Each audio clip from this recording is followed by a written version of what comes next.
just by rotating troops in and out for their regular training cycles. It will be the president's 21st nationwide address since he took office. Monday night's speech will focus on the potentially divisive issue of immigration and what the United States government should do about it. But will President Bush's address boost his sinking poll numbers or cause them to drop even more? Joining us now in today's strategy session to talk all about this, our CNN political analyst and Democratic strategist Paul Begala, and Terry Jeffrey. He's the editor of Human Events. Smart strategy, Paul, for the president to go out Monday night, deliver this speech on immigration reform to make sure he's got his party basically behind him.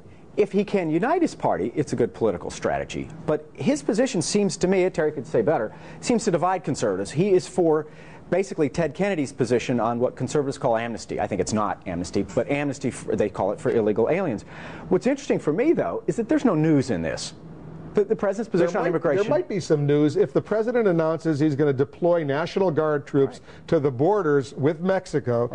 Thousands of troops, which a lot of his conservative base would be thrilled if he were to do that. That would be news. It would be, but the question is that responding to some immediate crisis or instead to his poll numbers? I suspect the latter.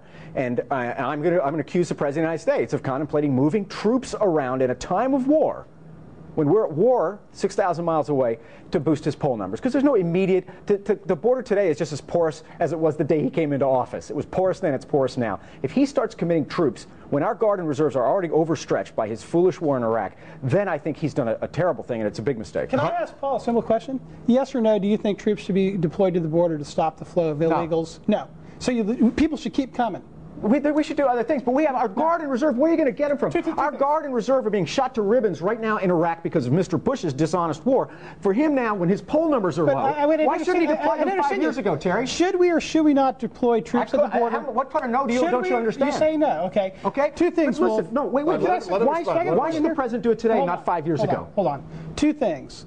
Deploying National Guard followed by military force at the border to make sure neither illegal aliens or potential terrorists can get across the border is good public policy because we do have a security problem. Admiral Loy, the Deputy Homeland Security Secretary of last year, told the Intelligence Committee we had reason to believe Al-Qaeda might try and come across the border. That alone justifies it. Clearly we have a problem with illegal immigration. Second, it is in fact excellent politics. It wouldn't just be conservatives who would stand up and cheer if the president did it. People all over this country would stand up and cheer. There is some talk in Washington that the president is considering it. The Department of Homeland Security has been talking to the Pentagon about what military assets can be used to secure the border. If the president comes out with a plan and effectively says, I've ordered Secretary Rumsfeld and Secretary Chertoff to come up with a strategy for securing the border by July 4th, it will be a grand slam on policy and political grounds. The problem is, George Bush is not you. You're a principled conservative, Terry. You actually believe that. And you'd have done it 5 years ago as soon as you got your hand off the Bible when you were sworn in as president. God forbid, right?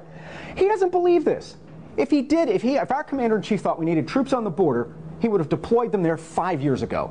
But he didn't because he didn't think we needed it. Now he thinks, perhaps, that he may need it to shore up his poll numbers among conservatives.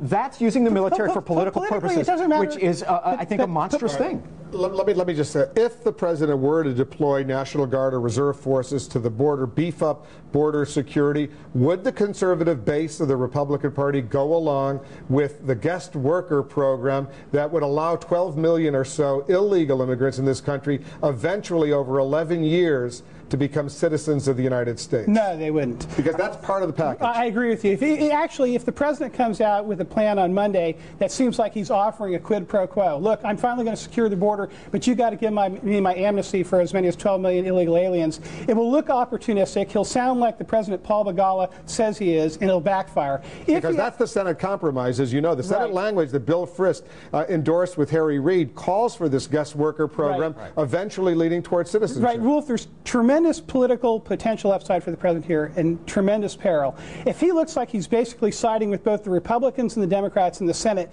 to try and roll the House on an amnesty, and he's talking about potentially deploying troops at the border as a fig leaf or some kind of, fake to the fullback when you throw the bomb to the receiver running for amnesty down the sideline, it will be a political disaster. He's got to prove to the country on Monday night he's serious about securing the border, and then he's got to follow through by actually taking the steps to secure the border. if he does that, it's going to be tremendous for him. I don't think there's any chance this president is going to back away from his guest worker program. I think not. I think on that one he has a firm position, and he seems to have conviction behind it. Whether it's wise or unwise politically, he can't move off that now. His problem is credibility and competence. It's two problems. People don't believe him anymore.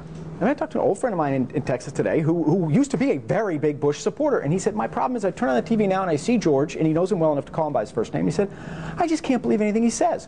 When his old friends in Texas are saying that, he's through. If the president beefs up border security, whether deploying troops or some other way to the border, but allows the McCain-Kennedy version of this compromise basically to go forward, I assume it will pass in the Senate relatively easily. Will it pass in the House of Representatives as part of this conference committee report? First of all, I'm against it. But if the president actually secures the border, he's going to have a lot more leverage over that conference committee. There are going to be Republicans from the House who are going to be absolutely opposed to amnesty, but his ability to get by them and actually get a bill back to the House with some kind of guest worker program will be greater. Conservatives will still oppose it. It's a bad idea, but Paul's right about one thing. The president has a credibility problem. And I think the border, more than anything else, symbolizes that credibility problem. A serious, good discussion. Thanks to both of you.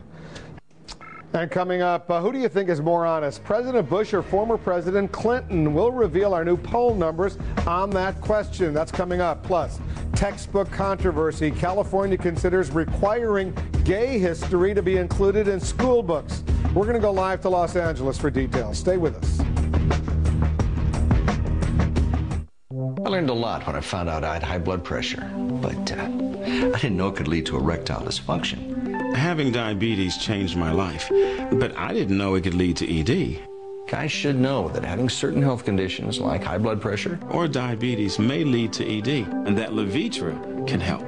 Doctors know Levitra works for men with ED, even those with high blood pressure or diabetes. Levitra is only for men healthy enough for sexual activity. If you have heart problems or are on alpha blocker therapy, talk to your doctor before taking Levitra. Do not take Levitra if you take nitrates for chest pains, as this may cause an unsafe drop in blood pressure. Side effects may include headache, flushing and stuffy or runny nose. To avoid long-term injury, seek immediate medical help if you experience an erection lasting longer than 4 hours. If you have any sudden decrease in vision, stop taking Levitra and call your doctor right away.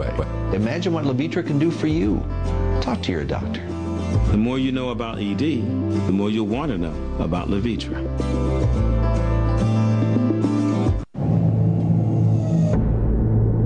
This is a story where a car takes on greater intelligence.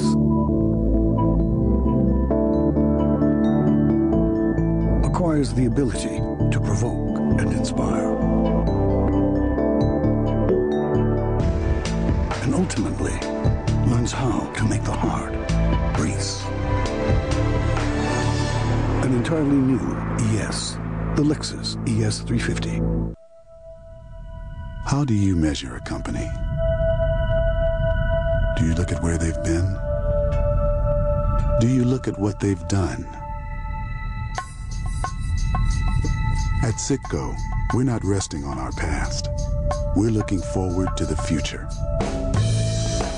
Providing steady, secure access to the largest liquid reserves in the Western Hemisphere, today and for generations to come. Before it became my home, it was my hope.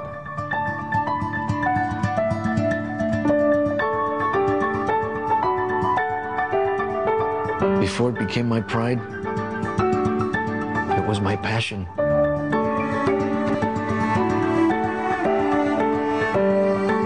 Before it became my acquisition, it was my ambition.